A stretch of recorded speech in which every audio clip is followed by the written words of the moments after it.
Well, years ago, I used to get sent various CD packages from Reader's Digest. A gentleman called John Hall, who was very generous and sent them to me to play on air, etc., etc. And then that stopped some years ago because I think Reader's Digest stopped. I don't know whether they stopped the magazines or stopped the music, but still. A friend of mine was clearing his father's house, and he sent me this Matt Monro. Fantastic voice Matt Monro had, and I'd already got some compilations of Matt Monro's. Parents loved his voice, and my father used to sing along with him if he was ever on the radio. Not that he could match Matt Monro's voice. Um, this one's got three CDs. The first is The Best in Me, The Greatest Hits.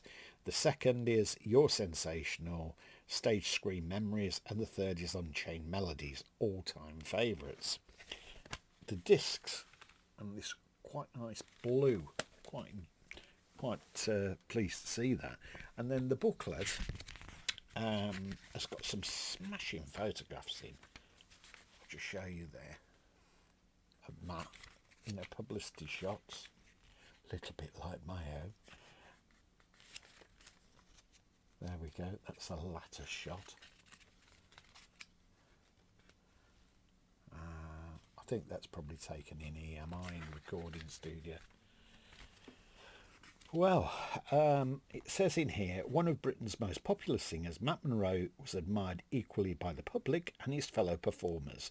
Frank Sinatra once stated that Monro's sounds like me on a good day or after an early night. Ooh, an early night. Having had hit recordings over 4 decades, the star with a velvet voice was one of the few crooners to retain his popularity right up to his untimely death in 1985. It's crammed full of information in here on Matt and his various bits about his career. Now let me see. He was born Terence Parsons in North London on the 1st of December 1932, imitating his idol Perry Como. One of his earliest appearances was at Hornsey Town Hall. While serving his national service in Hong Kong, the young Terry Parsons won so many talent contests that he was barred from entering. In compensation for this, he was given his own forces radio show. Hoping to continue his success, he was disappointed that on Demob he was unable to find a steady flow of musical work and instead resorted to a stream of civilian occupations, including a job as a bus driver. Well, that was always in his publicity. He eventually toured for very little money with the Harry Leader Band under the pseudonym of Al Jordan. Popular pianist Winfred Atwell, you probably remember her, was playing the London Palladium when she heard a demo disc that had been recorded a while earlier by the band and requested to meet with Al Jordan. After this meeting, things began to happen for the singer. On Winfred's suggestion, he changed his name to Matt Monro. Monro was the father's Christian name, and Matt was taken from Matt White, the first journalist to review his work.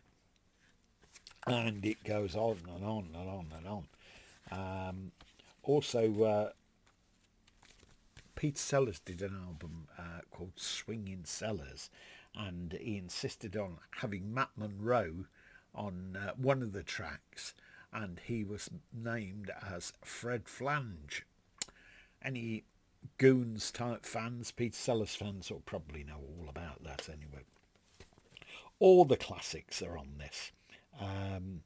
Portrait of My Love, Born Free, Walk Away from Russia with Love, Softly as I Leave You, Somewhere Without You, Why Not Now, My Kind of Girl. I particularly like that one. I wonder why. Anyway, I have seen this crop up since on eBay very cheaply, but if you like Matt Monro, pick up a copy of this because it's worth having. I've got various compilations of his, and they all sound good. And I think a lot of care was taken with his recordings. Anyway, more on Matt Monro at a later date in terms of recordings. To the latter end of his career, he went back to cabaret. And when I lived in Birmingham, just up the road from me, there was what used to be known as the Theatrical Boarding House. And the one week Matt Monro was booked in at the Cavendish Club in Birmingham. I think it was up towards Solihull. And this theatrical boarding house was not staying in big hotels at this stage. It was owned by a woman called Joan Clacker and her husband John Clacker. Various stories about that theatrical boarding house. Anyway, Matt stayed there, and he turned up. To sort of check in, and then he played at the Cavendish Club. Came back quite late, and he was driving a Mercedes. I think it was a Mercedes 190E, and he pulled it onto the verge outside my father's house, and slammed the door. Registration MM10 on it. And my father shouted out the window because he could hear all the racket, not realising who it was.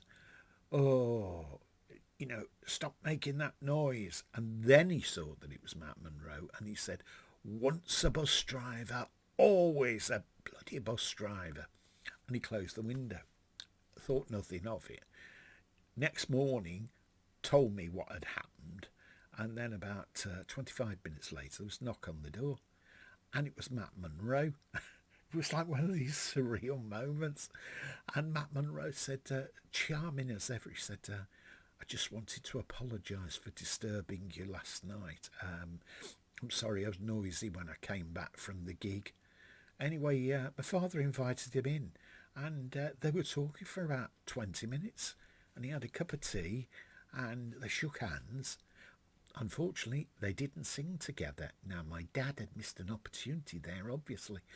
And then he went off, and I think he played a couple more nights at the Cavendish Club, and that was it.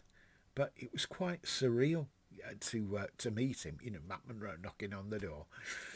Still, anyway, there's one for me, memory for me to treasure forever and ever and ever. Funnily enough, though, he didn't tell not that I know, any of his friends or relatives, because I think that he thought, well, they just won't believe this. They just won't believe it. We see all sorts of people staying at Joan Clacker's. And like I said, I shall tell you about that sometime in the future.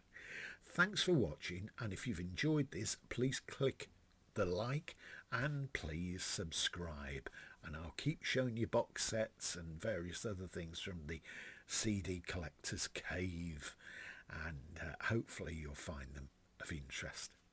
Thank you.